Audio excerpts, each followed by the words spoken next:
প্রিয় দর্শক, প্রীতি নিন, শুভেচ্ছা নিন। আজকে আমরা যৌথভাবে কথা বলবো। আজকে আমি কথা বলবো না, মূলত আমি কথা শুনবো আপনাদের সঙ্গে। এই মুহূর্তে আমাদের এই কথা বলবার জন্য উপস্থিত আছেন। আগামীকাল আরেকটা বিচারের রায় হবে নাকি, সেটা নিয়ে কি আপনি খুব চিন্তিত? চিন্তার কোনো কারণ নেই। এসব বিচারের রায় কি আসে?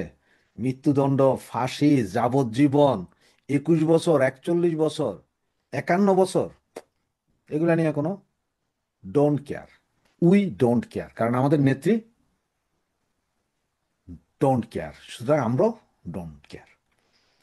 তারপরে এতক্ষণ চিন্তা করছেন, আমি থাম্বনেলে এখানে যে আমার ব্যানার বা হেডলাইন যেটা আছে, যে পুতিন ইন্ডিয়াতে, আবার বাংলাদেশে পাকিস্তানি গোয়েন্দা কর্মকর্তার মৃত্যু, সবকিছু মিলেয়া পুতিনের ছবি, শেখ হাসিনার ছবি, নরেন্দ্র মোদীর ছবি, একটা ভজকট মার্কা অবস্থা নাকি?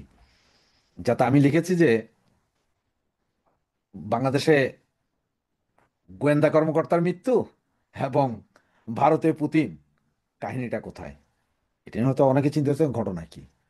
ঘটনাটা আপনারা আজকে মনে হয় কিছু কিছু পত্রিকায় এসেছে, আপনারা জানেন হয়তো, আর যদি না জানেন তাহলে আমি একটু বলছি আপনাদেরকে। যেমন রাজধানীর হোটেলে পাকিস্তানি নাগরিকের রহস্যজনক মৃত্যু, নিরাপত্তা সংশ্লিষ্টদের মধ্যে চাঞ্চল্য।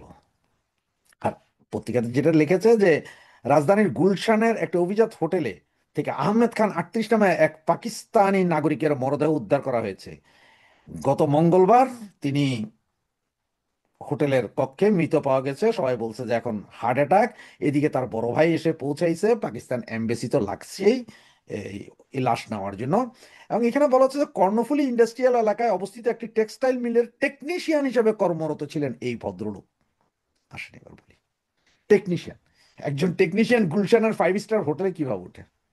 আপনি চিন্তা করতে পারেন, একটা টেক্সটাইল মিলের জিএমও 5 স্টার হোটেলে উঠতে পারে না, আর সেখানে তো একজন টেকনিশিয়ান। ওনার বেতন কত? কেন উঠছেন? এগুলো হচ্ছে যে ভুয়া কথা। যে টেকনিশিয়ান, বাংলাদেশ ভিসাও দিয়েছে, উনি এসেছেন, আর বাংলাদেশে এসেছেন উনি আজকে না, এটা উনি এসেছেন এই বছরের আগস্ট মাসের দিকে। এতদিন চিটং, কক্সবাজার, তার বিভিন্ন বর্ডার এরিয়া ঘুরেছেন। উনি ছিলেন যে অরিজিনালি পাকিস্তানের ইন্টেলিজেন্স ব্রাঞ্চের একজন কর্মকর্তা, এবং ওনাকে আলহামদুলিল্লাহ তাদের দেশে পাঠিয়ে দিয়েছেন গত মঙ্গলবারে রাতে।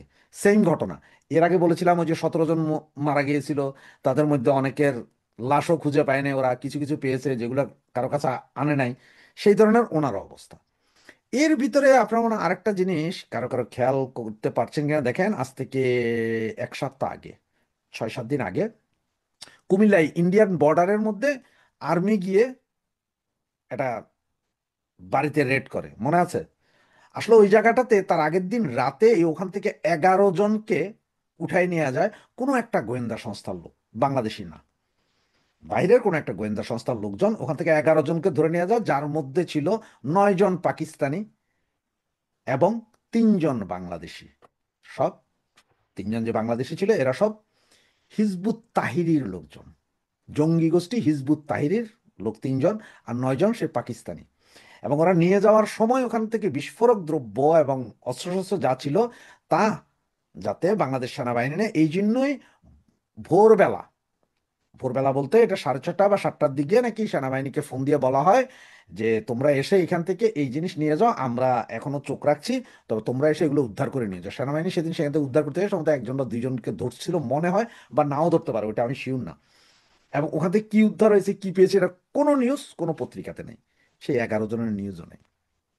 সেনাবাহিনী জানতো যে এরকম একটা ঘটনা হয়তো হইতে পারে। অবশ্য আমাদের গোয়েন্দা সংস্থা এত খবর পায় না, আমাদের গোয়েন্দা সংস্থা খবরের পাওয়ার আগেই ওরা উঠে নিয়ে গেছে।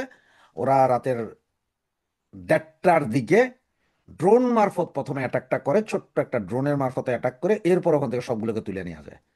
কে বা কাহারা কোথা থেকে কে নিয়ে গেছে কিছুই জানে না।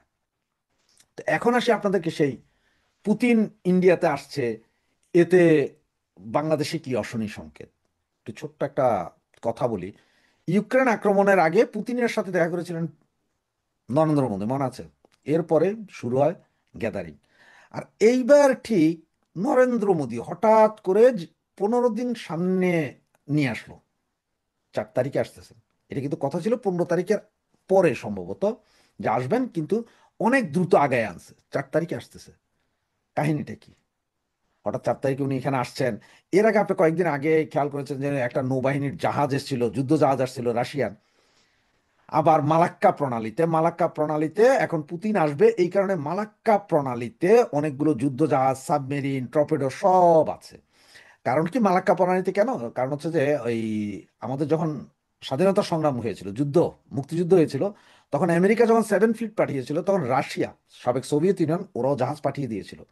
পরবর্তীতে একটা চুক্তি হয়েছিল আমেরিকা এবং রাশিয়ার মধ্যে, যে আমেরিকা এবং রাশিয়া কেউ বঙ্গোপসাগরে কোনো যুদ্ধ জাহাজ বা নৌযান পাঠাবে না। সেটা এতদিন চালু ছিল। এর ভিতরে যখন আমেরিকান যুদ্ধ জাহাজ আসলো, তারপরে টার্কির যুদ্ধ জাহাজ আসলো, চায়নার গুলো তো আছেই, সুতরাং রাশিয়াও পৌঁছে গেছে শুভেচ্ছা সফর এমনি ফুল টুল নিয়ে, এগুলো নিয়ে। এগুলো কিন্তু সবগুলো কিন্তু সাইন। এবং আপনার এই যে রজার খলিল বা আমাদের নিরাপত্তা উপদেষ্টা, ওনাকে দেখলেন আপনার ইন্ডিয়া থেকে দৌড়ে চলে গেল আবার দোহায়, সেখানে যায় বিশেষ মিটিং। সেই মিটিং থেকে উনি ফিরে আসছেন শুক্রবার রাতে, ফিরে আসছেন শনিবার সকাল 11টা থেকে উনি দিনের প্রায় 2টা পর্যন্ত 3 ঘন্টার একটা টানা মিটিং করতে হয়েছে আমেরিকার সার্চ দ্য অ্যাফেয়ার্স এখন যে আছে তার সাথে। ওনার রাজার খলিলের গুলশানের বাসভবন, সম্ভবত 33 নাম্বার না কত বাসভবনটার নাম্বার, সেখানে দীর্ঘ 3 ঘন্টা। কারণ হচ্ছে তার সাথে কথা হয়েছে এই জন্য যে ওই যে দিল্লিতে এর কথা, তারপরে আপনার ইয়ের কথা, দোহার কথা, এগুলো সব, এবং লাস্ট আমেরিকা বুঝিয়ে দিয়েছেন যে কিভাবে কি হবে। তো এগুলো সবই কিন্তু একটা সাইন। আবার এখন লোকমুখে শোনা যাচ্ছে, আমি বলছি না ভাই, লোকমুখে শোনা যাচ্ছে সম্ভবত 3 তারিখ থেকে ছোটখাটো আকারও সম্ভবত একটা স্ট্রাইক হইতে পারে বাংলাদেশের উপরে। বাংলাদেশের উপর স্ট্রাইক হইতে পারে। বাংলাদেশ হয়তো সেনা সমাবেশ হইতে পারে, সেনাবাহিনীর লোকজন ঢুকতে পারে। কোন দেশে ঢুকে সেটা এখনো জানি না, হ্যাঁ, আমি বলিনি, এটা শোনা যাচ্ছে আর কি। এবং সেখানে আবার আমাদের রংপুর ডিভিশন থেকে প্রায় 12,000 সৈন্য ওই অঞ্চলের বর্ডারে নিয়ে যাওয়া হচ্ছে, যে পার্শ্ববর্তী রাষ্ট্রের 2.5 লাখ সেনার সাথে এই 12,000 যুদ্ধ করবে ঢিলাকুলু নিয়ে। বুঝতে পারছি। তো এই অবস্থায় 3 থেকে 6 তারিখের ভিতরও নাকি অনেক কিছু করতে পারে। আবার কিছু কিছু পত্রিকা, কিছু কিছু ইউটিউবার তো বলতেছে যে 6 তারিখে বিশাল একটা ভূমিকম্প হইতে পারে। ওইটা চন্দ্র গ্রহ নক্ষত্র মাইপা ভূতাত্ত্বিক জরিপ কইরা এরা নাকি দেখছে যে একটা বিশাল ভূমিকম্প হবে। তো ভূমিকম্পের আভাস কখনো দেওয়া যায় না, বন্যার আভাস দেওয়া যায়, ভূমিকম্পের আভাস কেউ আজ পর্যন্ত দিতে পারে নাই, তবে বাংলাদেশে। সেই ভূমিকম্প আসলে কোনটা? সেই ভূমিকম্প কি কোনো ড্রোন মিসাইল এসে পড়ার ভূমিকম্প নাকি? আবার কিছু কিছু ইউটিউবার বলেছেন যে আপনার বিভিন্ন সেনা ক্যাম্প থেকে আপনাদের যাদের আত্মীয় স্বজন আছে তারা একটু বেরিয়ে যান, ওই চট্টগ্রাম বিভাগ এবং রংপুর বিভাগের ওইসব অঞ্চল থেকে লোকজন আপনার ঢাকার দিকে থাকেন। ওইসব অঞ্চলে আসলে কোথায় কি হবে জানা যায় না, তবে সবকিছুতে একটা বিপদের সংকেত আপনারা পাবেন। সজীব আয়োজক জয় বলেছে কি -2। তারেক জিয়া নিজের অপারগতা স্বীকার করছে গত 2 দিন আগে। সব কিছু নিয়ে একটা গুমট পরিস্থিতি। আবার এখানে জামাতিরা তো লেগেই আছে একের পর এক, শুধুমাত্র কি দাও, রায় দাও, ফাঁসি দাও, রায় দাও, ফাঁসি দাও। এর ভিতরে এই কোর্ট এগুলো নিয়েও ইন্টারন্যাশনালি কেউ খুশি না। এদিকে আপনার কমনওয়েলথ, কমনওয়েলথ কিন্তু বহুত বড় সংস্থা। কমনওয়েলথ বলে দিয়েছে যে আপনার আওয়ামী লীগ ছাড়া নির্বাচন হবে না। বিশ্বের বিভিন্ন দেশ বলছে নির্বাচন হবে না। খলিল সাহেবের আন্ডার প্যান্ট ছাড়া লুঙ্গি পরে দৌড়াদৌড়ি এই দেশ ওই দেশ। সেইখানে আবার সিআই এর পদকপ্রাপ্ত কাতারের আমিরের সবচেয়ে বিশ্বস্ত লোক, ওনারা যে ওখানে কথা বলা, 2 দিন আগে পাকিস্তানি গোয়েন্দা সংস্থার লোক মারা যাওয়া, এবং আরো 9 জন পাকিস্তানি গোয়েন্দা সংস্থার লোককে কুমিল্লা থেকে উঠিয়ে নিয়ে যাওয়া, এগুলো সব মিলাইলে আপনারা বুঝতে পারবেন যে বাংলাদেশে এখন অনেক কিছুই ঘটছে। অনেক কিছু আমরা দেখতে পাচ্ছি, অনেক কিছু দেখতে পাচ্ছি না।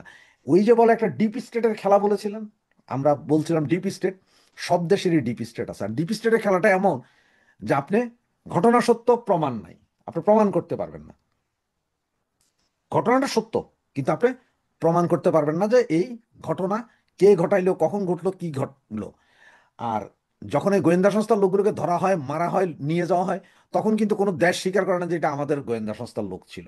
কারণ এতে তাদের চরিত্র বরবাদ হয়ে যায়। তাই দেখেন খেলা চলছে, সাহস হারানোর দরকার নেই। আওয়ামী লীগ কর্মী সমর্থকদের বলে সাহস হারাবেন না, দেখতে থাকেন। আসলেই খেলা জমেছে। আগামী এই যে আজকে এই মুহূর্তে আপনার 1লা ডিসেম্বর আমি আপনাদেরকে এরও আগে বলেছিলাম যে 16ই ডিসেম্বর আমাদের বিজয় দিবস, 1971 সালে যা ঘটেছিল হয়তো সেরকম আরেকটি ঘটনা আমরা চাক্ষুষ করব। তখন হয়তো আমাদের বাপদাদারা দেখেছিল, এবারে তো আমরা দেখে যাব। সকলে সাবস্ক্রাইব করুন, কারণ এই পুরো মাসটা খুবই বিভীষিকাময় মাস যাবে। বিভিন্ন খবরাখবর পেতে সাবস্ক্রাইব করে বেল বাটনটা চেপে রাখুন, তাহলে আপনারা নতুন নতুন খবরগুলো পাবেন। আজকে এতক্ষণ আপনারা বুঝেছেন যে আমি কি বিষয়টা নিয়ে কথা বলবো। আমি হেডলাইনে লিখেছি 72 ঘন্টার ভিতরে কি ঘটছে বা ঘটতে যাচ্ছে, এবং থাম্বনেলে যে ছবিটা দেখেছেন এটা আসলে ইন্ডিয়ার বর্ডারের ছবি। এই ছবিটা এক্সক্লুসিভ একটা ছবি। থাম আপনার ব্যানারের যে ছবিটা, এটা এক্সক্লুসিভ ছবি। এবং এই ধরনের অনেকগুলো ভিডিও, অনেকগুলো ছবি আমার কাছে আছে, কিন্তু সবগুলো আসলে এখন বিভিন্ন কারণে দেওয়া যাবে না। কারণ আমি ওই ভিডিওগুলো যদি প্রকাশ করে দিই তাহলে আমাকে আবার ইন্ডিয়াতে ব্যান করে দিবে, বিভিন্ন জায়গায় ব্যান করে দিই, কারণ এটা যুদ্ধক্ষেত্রে এই ছবি দেওয়া যায় না সচরাচর, যখন ওরা এখনো দেয়নি। এবং আপনারা এই যে কি ঘটবে সেটা বলছি আপনার, তার আগে আপনার এই ছোট্ট এই ভিডিওটি একটু দেখুন। بسم الله الرحمن الرحيم كتب عليكم القتال وهو كره لكم وعسى أن تكرهوا شيئا وهو خير لكم وعسى أن تحبوا شيئا وهو شر لكم والله يعلم وأنتم لا تعلمون صدق الله العظيم وقال رسول الله صلى الله عليه وسلم إذا تركتم الجهاد فسلط الله عليكم ذلة أو كما قال عليه الصلاة والسلام আজকে পাকিস্তানের ভূমি থেকে বাংলাদেশের ওই দাওয়াতি ভাইদেরকে এবং আপনি ভিডিওটি দেখলেন। এই ভিডিওতে যে ভিডিও বার্তাটা, এটাও প্রায় 3 মিনিটের। পাকিস্তানের মাটি থেকে মুজাহিদরা ঘোষণা দিচ্ছে, এবং এই মুজাহিদই বাংলাদেশে আছে। এই যে আপনার 2 দিন আগে একটা জিনিস খেয়াল করেছেন, 2 দিন আগে বিডিআর বিদ্রোহ নিয়ে বলেছে ইন্ডিয়া থেকে 1000 লোক এসেছে, তার মধ্যে 900 জন ছিল, 70 জন কিভাবে আসছে কিভাবে গেছে এগুলো জানে না। তো বাকি 900 জন যে জানছো ওগুলোর ছবি আর কিভাবে আসছে কিভাবে গেছে এটা প্রমাণ করে দাও, সেটা দেয় নাই। আওয়ামী লীগের জড়ানো হচ্ছে। এদিকে খালেদা জিয়া হসপিটালে। খালেদা জিয়া এখন, গতকাল মেজর আক্তার জাহান, আপনারা আমার এই চ্যানেলেই দেখেছেন, মেজর আক্তার জাহান যা বলছেন উনি বেঁচে নেই। ওনার মৃত্যু যে হয়েছে এটা তো এখনো বলছে না। তো আমি ওনাকে বলেছিলাম যে 16 তারিখ ঘোষণা দেওয়া হবে না, বিজয় দিবসের দিন খালেদা জিয়া মৃত্যু বরণ করেছে বিজয়ের খুশিতে বাংলাদেশের, সেটা দিবে কিনা। এখন আসলে মৃত্যুর এই লাশ, যে উনি যে লাশ হয়ে বেরোবেন, এটা কি এরা এখন দিবেন না পরে দিবেন সেটা আসলে আমরা কেউই জানি না। আর মেজর আক্তারের কথা ধরে যদি আমরা মনে করি তাহলে হয়তো বিদেশ পাঠায়, ওখানে বলবেন যে এইখানে বলবেন যে লাশ হয়েছে। এই ধরনের ঘটনা যখন চলছে আসলে এরা কোনো রিস্ক নিতে চাচ্ছে না। কারণ হচ্ছে ওরা জানে যে দেশে একটা অরাজক পরিস্থিতির সৃষ্টি করা হবে যাতে নির্বাচনটা না হয়। মূলত ইনুস বাহিনী যেটা, ওই যে নির্বাচন নির্বাচন বলতে এগুলো না। আর একটা কথা বলি, আপনি নির্বাচন আওয়ামী লীগ ছাড়া হবে না, যেহেতু আপনার সমস্ত মানবাধিকার সংস্থা, ইউনেস্কো, জাতিসংঘ, কমনওয়েলথ সবাই বলছি ইনক্লুসিভ ইলেকশন। যেখানে আগে ইউরোপিয়ান ইউনিয়ন বলছিল যে ওকে, কিন্তু এখন ইউরোপিয়ান ইউনিয়ন বলছে যে ইনক্লুসিভ হইতে হবে। ইনক্লুসিভ হইতে হলে আওয়ামী লীগকে লাগবেই, আওয়ামী লীগ ছাড়া ইলেকশন হবে না। তো এখন এসে যে ওই যে 72 ঘন্টা বললাম, আপনারা জানেন যে এর আগে আমি একটা ভিডিওতে দিয়েছিলাম, বলেছিলাম 2 দিন আগেরই, যে কুমিল্লা থেকে অলরেডি 11 জনকে উঠাই নিয়ে গেছিল এটা জঙ্গি আস্তানা থেকে, এবং বাকি 2 জন বাংলাদেশ সেনাবাহিনী ধরছে এবং কিছু অস্ত্রশস্ত্র উদ্ধার করেছে। এটা হচ্ছে যে খলিলুর রহমানের সাথে যেসব কথাবার্তা হয়েছিল ইন্ডিয়াতে, এবং পরে উনি দোহা থাকতেই এই অ্যাটাকটা করছে। যে বাংলাদেশের যে 14টা ঘাঁটির কথা বলা হয়েছিল এই ঘাঁটিগুলোর মধ্যে এটা একটা। বিভিন্ন জন বলতেছে যে এছাড়াও অন্যান্য ঘাঁটি তো ড্রোন অ্যাটাক হয়েছে বা ইয়ে হয়েছে, তবে সেই বিষয়ে আমি আসলে 100% শিওর না। তবে এটা শিওর যে আগামী 72 ঘন্টার ভেতরে, তার মানে এমনও হতে পারে আজকে 3 তারিখ, কালকে পুতিন আসছে। পুতিনকে একদিন থাকবেন বা 2 দিন থাকবেন 3 দিন থাকবেন এটা এখন আমি শিওর না, তবে ওনার সফরটা সম্ভবত 2 দিন বা 3 দিনের। তো 72 ঘন্টা এই জন্য বলছি যে হয়তো পুতিন এখানে থাকা অবস্থায় হয়ে যেতে পারে, অথবা পুতিন ফ্লাইটে উঠবে, এদিকে কাহিনী ঘটে যাবে। আপনারা খেয়াল করেছেন গতকাল রাতে, হ্যাঁ গতকাল রাতে বা পরশুদিন রাতেই ঘোষণা দিয়েছে, নোটাম ঘোষণা হয়েছে 14,000 কিলোমিটার, যেটা আপনার পৃথিবীর ইতিহাসে এত বড় নোটাম আর কখনো হয় নাই। যে 14,000 কিলোমিটার ধরে কোনো দেশ কোনো অস্ত্র প্রশিক্ষণ বা অস্ত্র বিস্ফোরণ এগুলোর জন্য 14,000 কিলোমিটার নেয় না, পুরোটাই ব্লক। এবং পুরো এরিয়ায় আপনাদের ওই যে ব্যানারে যে ছবিটা দেখছেন, এই ধরনের কামান থেকে শুরু করে বিভিন্ন মিসাইল চার্জ করার মতন যত মেশিনপত্র আছে সব ওখানে আছে।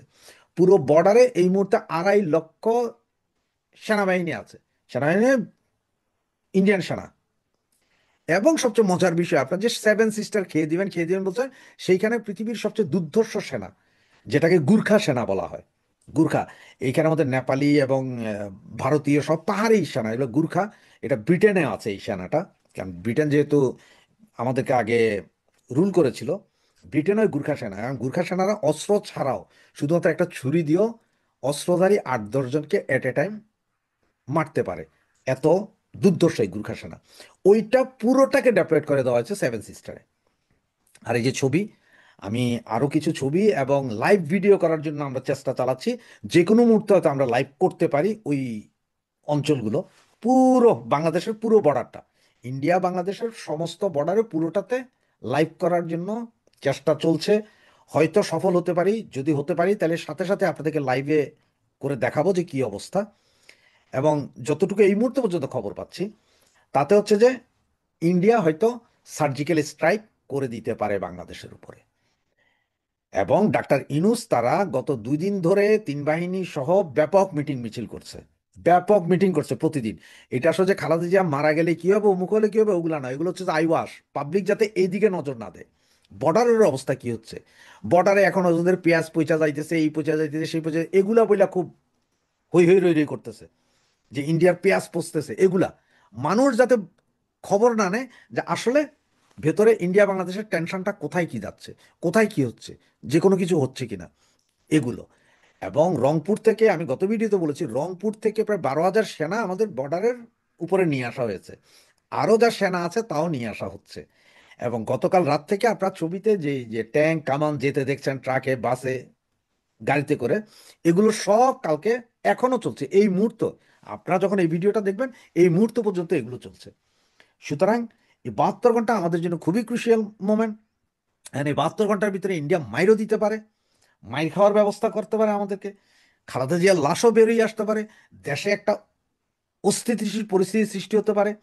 এবং ঢাকা শহরের ভেতরে, আজকের যা খবর, ঢাকা শহরের ভেতরে 6টা আস্তানা অলরেডি চিহ্নিত করা হয়েছে।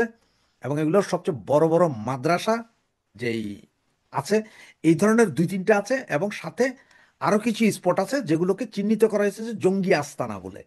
এবং এইখানে নাকি প্রশিক্ষিত পাকিস্তানি গোয়েন্দা সংস্থার শত শত লোক আছে, এবং তারা যে কোনো মুহূর্তে যে কোনো কিছু ঘটাইতে পারে, যার কারণে আপনার একটা সতর্কতা জারি করছে, যেটা বাংলাদেশের কোনো পত্র পত্রিকা বা টিভিতে বলে নাই, কিন্তু গভর্নমেন্টে বলে নাই। এটা গোয়েন্দা সংস্থা যে সতর্কতাটা, গোয়েন্দা সংস্থা সরাসরি এনএসআই ডিজিএফআই, বাংলাদেশের এনএসআই ডিজিএফআই স্বরাষ্ট্র মন্ত্রণালয় যে সতর্কতা পাঠাইছে সেটা বলছি।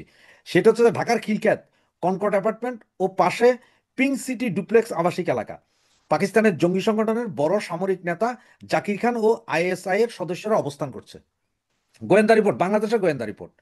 ঢাকায় পাকিস্তানি এম্বাসিতে তাদের পৃষ্ঠপোষকতায় ও বাংলাদেশের কিছু পাকিস্তানপন্থী অফিসার দেখভাল করছে এগুলো।